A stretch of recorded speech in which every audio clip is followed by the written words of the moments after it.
স্বাধীনতা সার্বভৌমত্ব রক্ষায় সবাই কাজ করলে দেশকে সঠিক পথে নিয়ে যাওয়ার কথা জানালেন বিএনপির নবনির্বাচিত চেয়ারম্যান তারেক রহমান।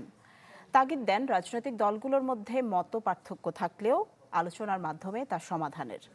বিএনপি ক্ষমতায় গেলে গণমাধ্যমের কাছে প্রত্যাশা করেন গঠনমূলক সমালোচনা। নতুন বাংলাদেশ গড়তে এলো জুলফিকার স্টিল। জুলফিকার স্টিল, ইস্পাত দৃঢ় অঙ্গীকার। এবং তোমরা তোমাদের প্রত্যেকের পরেই খেয়াল। 17 বছর পর নির্বাসিত জীবন শেষে দেশে ফেরার 16তম দিনে গণমাধ্যম কর্মীদের সাথে বিএনপির নবনির্বাচিত চেয়ারম্যান তারেক রহমানের মতবিনিময়। বনানীর একটি হোটেলে আয়োজিত মতবিনিময় পূর্ব নির্ধারিত থাকলেও দলের চেয়ারম্যান হিসেবে প্রথম কোনো আয়োজনে অংশ নিলেন তারেক রহমান। শুরুতে সংবাদকর্মীদের সাথে কুশল বিনিময় করেন। পরে গণমাধ্যম কর্মীদের নানা প্রশ্নের জবাব দেওয়ার পাশাপাশি আগামীর বাংলাদেশ নিয়ে নিজের পরিকল্পনার কথা তুলে ধরেন বিএনপির চেয়ারম্যান। বলেন, বর্তমান বাস্তবতায় 5 আগস্টের আগে ফিরে তাকানোর সুযোগ নেই। আমরা যারা রাজনীতিবিদ করি আমাদের কাছে হয়তো অনেক প্রত্যাশা, সকল প্রত্যাশা হয়তো বা পূরণ করা সম্ভব নয়।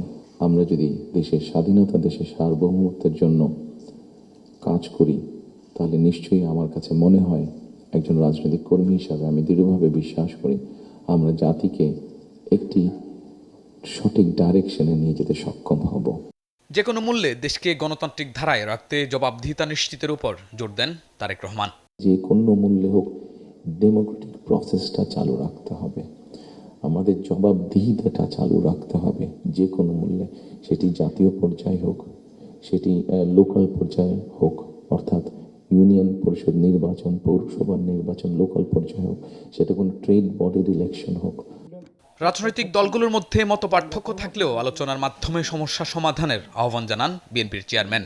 সকলকে অনুরোধ করব, দলমত নির্বিশেষে আমাদের মধ্যে মত পার্থক্য থাকবে, কিন্তু আমরা যদি চেষ্টা করি তাহলে সেই মত পার্থক্যের মধ্যে রেখে আলোচনার মাধ্যমে সেটি অনেক সমস্যার সমাধান হয়তো আমরা বের করে আনতে সক্ষম হব।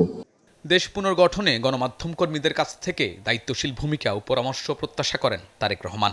আপনাদের কাছ থেকে এমন ধরনের আলোচনা সমালোচনা আমরা পাই যেটা আমাদেরকে সাহায্য করবে। শাহনেওয়াজ বাবলু, চ্যানেল 24, ঢাকা।